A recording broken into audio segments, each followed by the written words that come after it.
ওম নমঃ শক্তি শিবায়। বন্ধুরা, স্বাগত সকলকে। আশা করি তোমরা সকলে খুব ভালো আছো, আমিও ভালো আছি। হৃদয় ভরা ভালোবাসা রইল সকলের জন্য। বন্ধুরা, আজকে একটা ছোট্ট গল্প এবং অতি পরিচিত গল্প আমি আবার তোমাদের সঙ্গে শেয়ার করছি। সেটা হচ্ছে, আমরা সকলেই রত্নাকর দস্যু নামটির সঙ্গে পরিচিত।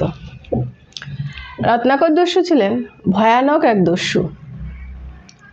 সে জঙ্গলেই থাকতো এবং সেই জঙ্গলে কোনো ব্যক্তি যদি ভুলক্রমে প্রবেশ করে যেত তাহলে তার আর রত্নাকর দস্যুর হাত থেকে রেহাই ছিল না। ধন সম্পত্তি, টাকা পয়সা, যাবতীয় যা কিছু তাকে হারাতে হতো, এমনকি জীবন অবধিও তাকে হারাতে হতো।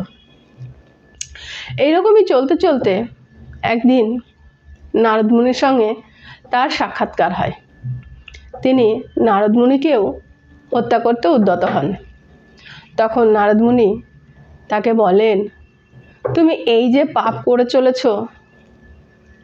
তোমার এই পাপের ভাগী কে হবে? তখন রত্নাকর দস্যু বলেন, কেন? আমার পরিবার, আমি এই কাজ করে যে অর্থ উপার্জন করি, যা পাই, তা আমি আমার পরিবার জন্য ব্যয় করি। আমার সমস্ত পরিবার আমার এই পাপের দায় নেবে। নারদ মুনি হাসলেন আর তিনি বললেন, তুমি এক কাজ করো, তুমি বাড়িতে গিয়ে সকলকে একবার জিজ্ঞেস করে এসো।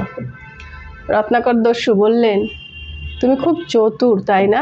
আমি বাড়িতে জিজ্ঞেস করতে যাই আর তুমি পালিয়ে যাও। বলে, না না, তুমি আমাকে এই দড়ি দিয়ে শক্ত করে গাছের সঙ্গে বেঁধে রেখে বাড়িতে যাও আর সকলকে জিজ্ঞেস করে এসো তোমার এই কর্মের ভাগ কারা কারা নেবে। রত্নাকর দস্যু বাড়িতে যান।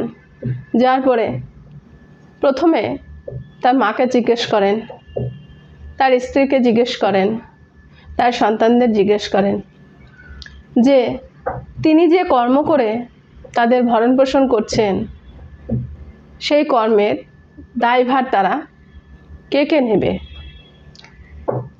প্রত্যেকে একই উত্তর দেয় তাকে যে তার স্ত্রী, মা, সন্তান প্রত্যেকেরই ভরণ পোষণের দায়িত্ব যেহেতু তার, তাই তারা ভরণ পোষণ তার কাছে পাওয়ার অধিকার রাখে, কিন্তু সেই কর্মের দায়ভার অর্থাৎ সেই পাপের দায়ভার তাদের নয়। তারা কেউ তার পাপকর্মের জন্য দায়ী হতে চায় না। তখন রত্নাকর দস্যুর মনে আঘাত লাগে। সে ফিরে আসে মন খারাপ করে, এসে নারদ মুনিকে সমস্ত ঘটনাটা জানায়। তখন তার মনে বৈরাগ্য আসে, তার মনে কষ্ট আসে। সে খুব কষ্ট পায় মনে, যে আমি যাদের জন্য এত কিছু করছি, এত পাপ করেছি এতদিন, তারা কেউ আমার সঙ্গে নেই, তারা কেউ আমার কর্মের দায়ভার নেবে না। তখন তার জীবনে বৈরাগ্য আসে। তখন তিনি নারদ মুনির কথা মতো তিনি রাম নাম জপ করতে বসেন। সেই সময় তার মুখ থেকে রাম নামও কিন্তু বেরোচ্ছিল না। অবশেষে তিনি একদিন বাল্মীকি মুনি হিসেবে এই জগতে নিজের পরিচয় রেখে যান, রামায়ণ রচনা করেন। বন্ধুরা, এই অতি পরিচিত গল্পটি আজকে আবার করে শোনানোর অর্থই হচ্ছে, বন্ধুরা, আমরা সকলে সংসার জীবনে নিজেদের মতো করে সংসার করে যাচ্ছি। আমরা কেউ জানি না রত্নাকর দস্যুর মতো নারদ মুনি কবে আমাদের সামনে এসে আমাদের বিবেক, বৈরাগ্য, চৈতন্য এনে দিবে, যখন আমরা বুঝতে পারবো যে আসলে আমাদের এটা সম্পূর্ণটাই মায়ার সংসার। প্রত্যেকটা জীবের একটা সময় এই চৈতন্যের সময় আসবে, যেদিন তার চেতনা আসবে, তার বিবেক এবং বৈরাগ্য আসবে, তার বিবেক উন্মোচিত হবে। আমরা সকলেই সংসারে এসেছি বন্ধুরা কর্ম করে যাবার জন্য। আমরা এই সংসারের মায়াজালে আবদ্ধ, এই সংসারের মায়ায় থেকে আমরা এই সংসারটাকে আপন আপন আপন আপন করে বিভিন্ন ধরনের কর্ম আমরা করে যাই, যে কর্মের দায়ভার কিন্তু কারো নয়।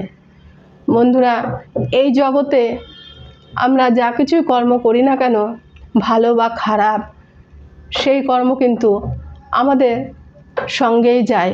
একমাত্র কর্মফল ছাড়া আমরা কেউ কিছু নিয়ে যেতে পারি না। তবে প্রত্যেকটা জীবেরই কোনো না কোনো জন্মে চেতনা আসে এবং সেই চেতনা, বিবেক এবং বৈরাগ্য আসার পরে তখন সেই ব্যক্তির শুদ্ধিকরণ চলে, অর্থাৎ সেই ব্যক্তি তখন ট্রান্সফর্ম হয় একটি পবিত্র আত্মায়। আর যখনই একটি আত্মা যতক্ষণ না পবিত্র হয় ততক্ষণ সে ডিভাইনের সঙ্গে মিলিত হতে পারে না। প্রত্যেকটা জীবের সঙ্গেই কোনো না কোনো সময়, কোনো না কোনো জন্মে এই ঘটনাটি ঘটতে থাকবে। তাই বন্ধুরা, সকলের কাছে আমার একটাই আবেদন বলতে পারেন, নিবেদন বলতে পারেন, যে আমরা সবাই যেন যা কিছুই কর্ম করি না কেন সচেতনভাবেই করতে পারি, সচেতনভাবেই তাই যেন করে যাই। আমাদের দায় দায়িত্ব পালন করতে গিয়ে আমরা কখনোই যেন এমন কোনো কর্ম না করি যে কর্মের ফল আমাদেরকেই ভোগ করতে হয়, কারণ কর্মফলের দায়ভার কিন্তু কেউ নেবে না। বন্ধুরা, আশা করি আমার এই ছোট্ট গল্পটি আপনাদের খুব ভালো লাগলো। যদি আমার এই কথাগুলো আপনাদের ভালো লাগে তাহলে অবশ্যই আপনারা আমার চ্যানেলের সঙ্গে থাকবেন, চ্যানেলটি লাইক, কমেন্ট ও শেয়ার করবেন। ভালো থাকবেন, সঙ্গে থাকবেন, সুস্থ থাকবেন। নমস্কার।